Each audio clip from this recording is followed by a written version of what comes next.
Gediminas Sagatys kaip tik ir pateiks tą, matyt, kitokią nuomonę ir jūs turėsit progą įvertinti arba dabar, arba šiek tiek vėliau, kurisgi iš jų teisus buvo. Prašom. Gerbiami kolegos, ačiū visiems, kad atėjot. Dar didesnis ačiū, kad pasilikot tokioj svarbioj konferencijos daly kaip šeimos teisė. Na, aš pradėsiu nuo metodologinės išeities pozicijos savo. Supaprastintas teisininko požiūris į gyvenimą. Koks jis?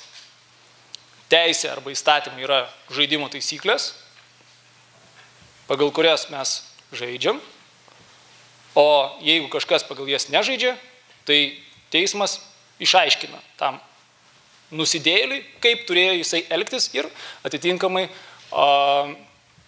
taiko satisfakciją nukentėjusiajam. Tai klausimas štai koks. Kaip mes galėtumėm įvardinti ir įvertinti šiai dienai Lietuvos Respublikos civilinėme kodekse galiojančias taisyklės, tas žaidimo taisyklės, kurios reguliuoja sutuoktinių atsakomybę kreditoriams. Kaip kokias? Kaip griežtas, tai yra labai aiškiai ir nedviprasmiškai įvardijančias, kada sutuoktiniai atsako kreditoriams abu kartu, o kada vienas iš jų.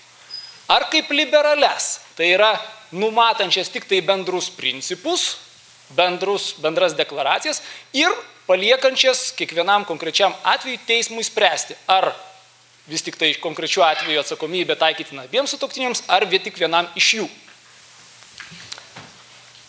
Aš pabandžiau sutrauktai tas teisės normas, kurios yra aktualios, sprendžiant šitą klausimą, pateikti vienoje skaidrėje. Tai klausimas jums. Ar tai yra aiškios griežtos taisyklės nepaliekančios teismui diskrecijos, ar vis tik tai paliekančios didžiulę diskreciją teismui? Mano atsakymas į šitą klausimą būtų, kad šitos taisyklės pirmiausia yra klaidinančios.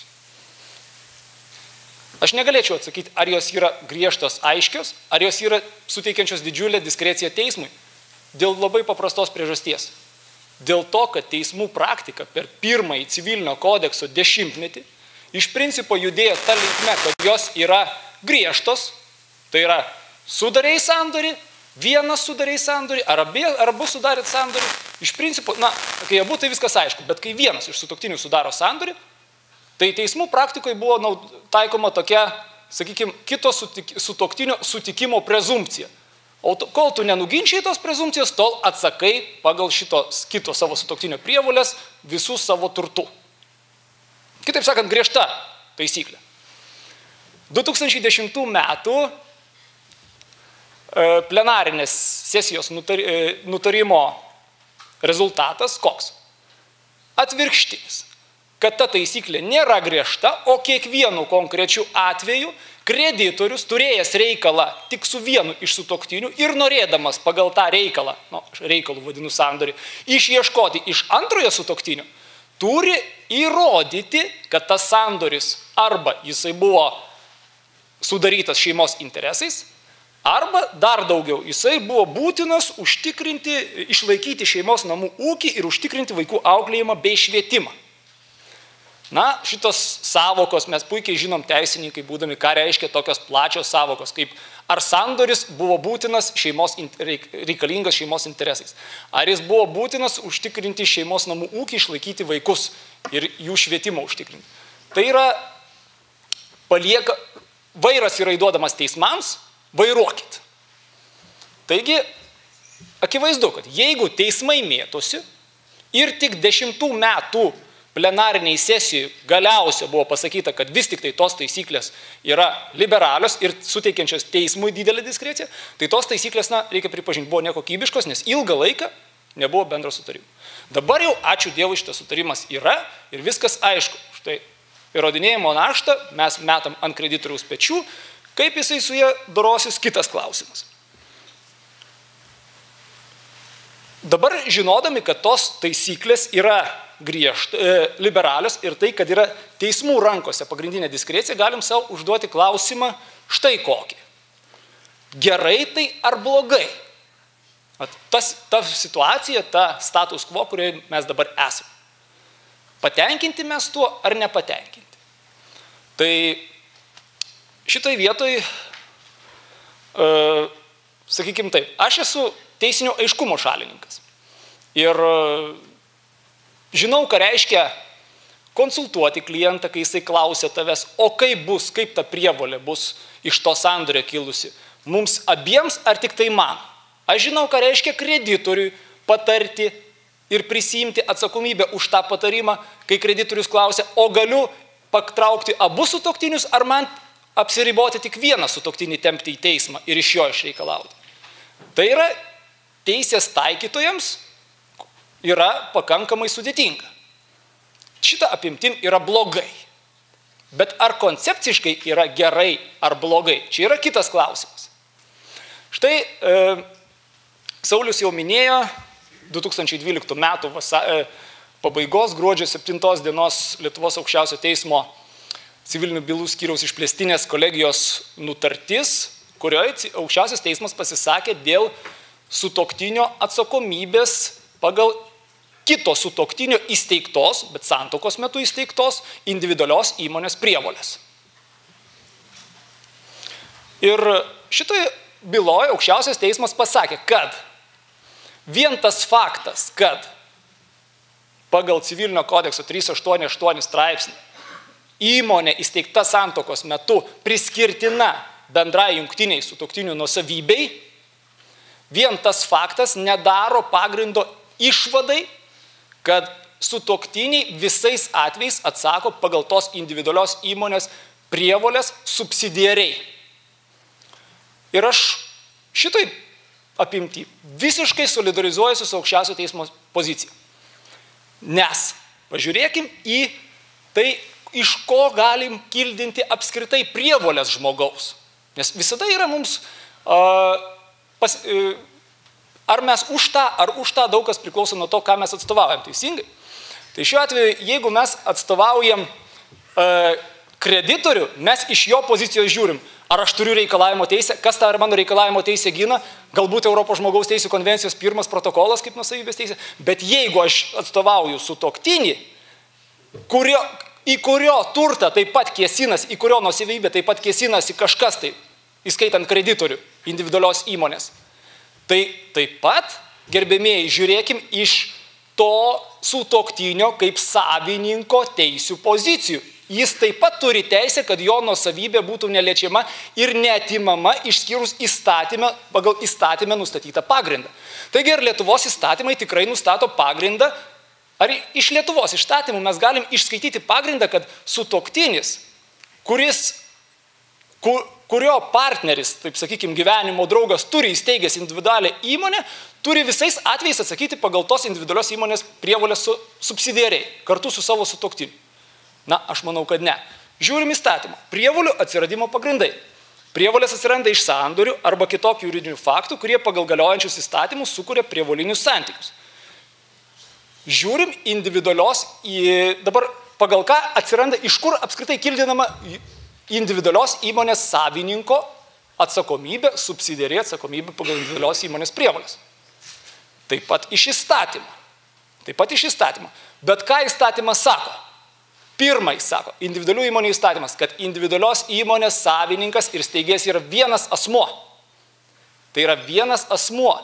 Ir būtent tas asmuo, kuris yra savininkas ir steigėjas, įstatyme ir jis ir aiškiai yra įvardinta, kad jis ir atsako pagal juridinio asmens, neribotos civilinės atsakomybės asmens prievolės subsidiariai.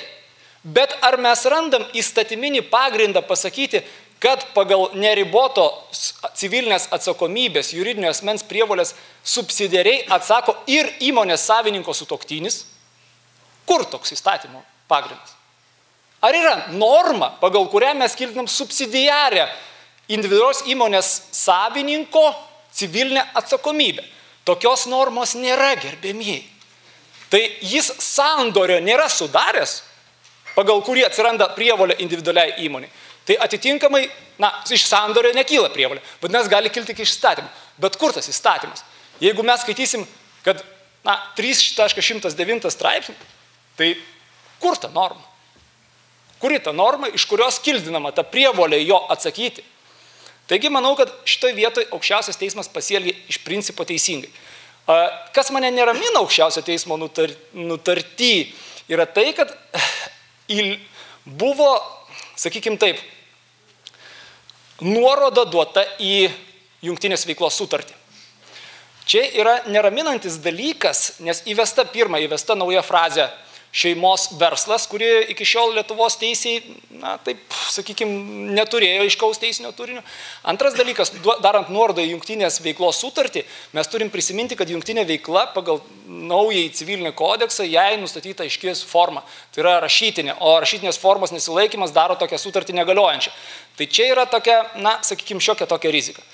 Antras dalykas, aišku, aš apskritai teismų praktikos stabilumo esu šalininkas, bet čia šitoje vietoje, manau, buvo pasielgta proporcingai, nes tikrai atsakingai galiu pareikšti, kad normos, pagal kurią sutuoktinis atsakytų už kito sutuoktinio individualios įmonės savininko sudarytos, įsteigtos individualios įmonės prievolės subsidiariai tikrai nėra.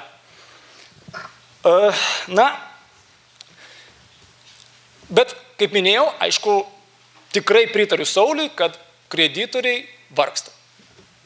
Vargstam visi. Vargstam ir kreditoriai, vargsta ir skolininkai.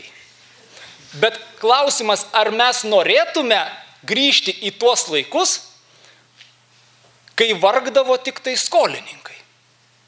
Tai yra į laikotarpį iki Lietuvos aukščiausio teismo 2010 metų plenarinės sesijos nutarimo. Kai skolininkas, kurį kreditorius kala prie kryžiaus, turėdavo nešti įrodymus, ginčyti kito savo sutuoktinio sudarytą sandorį. Įrodinėdamas, ką? Įrodinėdamas kitos sandorio šalies nesąžiningumą. Šansų įrodyti kitos sandorio šalies, pirmiausia, nesąžiningumo sampratos tada klausimas atsistoja labai aštriai ir kokie šansai to vargšo sutuoktinio, prieš kurį yra keliama 100 000 arba milijono byla, įrodyti kitos sandorio šalies nesąžiningumą. Aš pats savom rankom turėjau išnarplioti atvejį, kai sutuoktinis, kuris, išimtinai vienas verslų užsiminėjo, pridarė valstybinės žemės nuomos sutarčių, pagal kurias sukapsėjo 3 milijonai litų skolos ir tada savivaldybė nieko, tiesiog blogą nenorėdama, patraukė ne tik jį, bet ir jo sutuoktinę solidariai. Paklauskit, ar tas sutuoktinis, tas sandorius sudaręs asmuo turėjo turto? Ne. Turto turėjo tik tai jo sutuoktinė. Ir tai vargšė ten gavusi kažkokią ten būtą dovanų iš savo tėvų. Tai 3 milijonai, kaip niekur nieko, buvo pakabinti konkrečiai ant jos. Galiausiai tas sutuoktinis ten nuvažiavo į kalėjimą, pailsėt, liko sutuoktinė su antstoliu, kurio rankose vykdomasis raštas. Tai tokia situacija, manau, tikrai nedėra pirmiausia nei su teisingumu. Antra, jeigu žiūrint proporcingai, kiekvieną situaciją reikia vertinti ne tik iš kreditoriaus interesų pusė, bet ir iš skolininko ir pirmiausia iš skolininko. Ir aš tos sutuoktinės vietoje pirmiausia paklausiu Lietuvos Europos žmogaus teisų teisme, o kokiu pagrindu, kokiu įstatyminiu pagrindu atsirado teisė, kreditoriaus teisė apriboti mano nuosavybę. Kreditorius turbūt nueitų ir sakytų, 3.92 trečios dalies. Preziumuojama, kad sutuoktinis sandorį sudaro, kai yra kito sutuoktinio sutikimas, išskyrus atvejais, kai sandorį sudaryti, reikalingas rašytinis kito sutuoktinio sutikimas. Ar ta norma atitinka įstatymui keliamus reikalavimus pagal Europos žmogaus teisų konvencijos 1 protokolą, 1 straipsnį, nes kaip žinia, įstatymas turi būti ne tik viešai paskelbtas, bet ir aiškus. O šiuo atveju mes turim aiškumą, kai remiantis norma, kuri yra patalpinta civilinio kodekso 3 knygos, 3 dalies, 6 skyriaus 2 skirsnyje įstatymų nustatytas sutuoktinių turto teisinis režimas ir būtent, kuri kalba apie turto teisinį režimą, o ne apie prievolių teisinį režimą. Ir iš šito įstatymo kildinti prievolę. Na, manau, kad šitoj vietoj yra akivaizdus teisinis žongliravimas, nes jeigu jau įstatymų leidėjas pasirinko struktūrizuotą kodekso variantą viename kodekso skirsnyje įvardintamas turtinius santykius, tai yra sutuoktinių turto teisinis režimas, o kitame skyriuje sutuoktinių civilinė atsakomybė pagal turtinės prievolės, tai prievolių kilimo pagrindų ir mes ir turėtumėm ieškoti būtent tame skyriuje. Ir jeigu prievolių kilimo pagrindų mes ieškome kitame skyriuje, vadinasi, kažkas su įstatymu sistemiškai yra negerai. Taigi, prie visos pagarbos Aukščiausio teismo 2010 metų nutarimui, aš manau, kad tame nutarime buvo palikta keletą, sakykime taip, minų, ant kurių, arba grėbliukų, ant kurių mes praktikai lipsim dar ilgai. Tai pirmiausia, buvo palikta takoskyra tarp mano tų, čia neparyškintų, pas save paryškinau, 2 sąvokų. Sandoriai šeimos interesais ir sandoriai būtini išlaikyti šeimos namų ūkį ir užtikrinti vaikų auklėjimą bei švietimą. Pagal teismo logiką, pagal pirmosios rūšies sandorius atsakomybė kyla dalinė sutuoktiniams, pagal antrosios rūšies sandorius kyla solidari atsakomybė. Na, pasverti tarp šitų 2 tikrai praktiškai kol kas neturint aplipdytos tų sąvokų turinio, reikšminga teismų praktika kol kas tikrai sunku. Bet kuriuo atveju, kolegos, aš dar kartą akcentuoju, kad jeigu jau įstatymų leidėjas norėjo pasirinkti griežtą sutuoktinių civilinės atsakomybės pagal turtinės prievolės režimą ir nustatyti, kad jeigu vienas iš sutuoktinių padėjo parašą ant sutarties, tai automatiškai atsako ir kitas, tai jis tai turėjo padaryti labai aiškiai ir nedviprasmiškai, o neišmėtydamas normų po atskirus skirsnius, o juos, na, tiesiog sudėdamas ten, kur jas reikia ir be papildomų jokių neaiškaus turinio frazių. Jeigu jis to nepadarė, Lietuvos teismai daro labai teisingai, negindami kreditoriaus intereso, išieškoti pagal prievolę iš abiejų sutuoktinių turtų, nes tokio intereso gynimas būtų nekas kita kaip rizika pažeisti tą patį Europos žmogaus teisių konvencijos 1 protokolą. Tai jeigu koncepcinis sprendimas yra toks, tai aš manau, kad dabartinė situacija yra ta, kokia ir turėtų būti.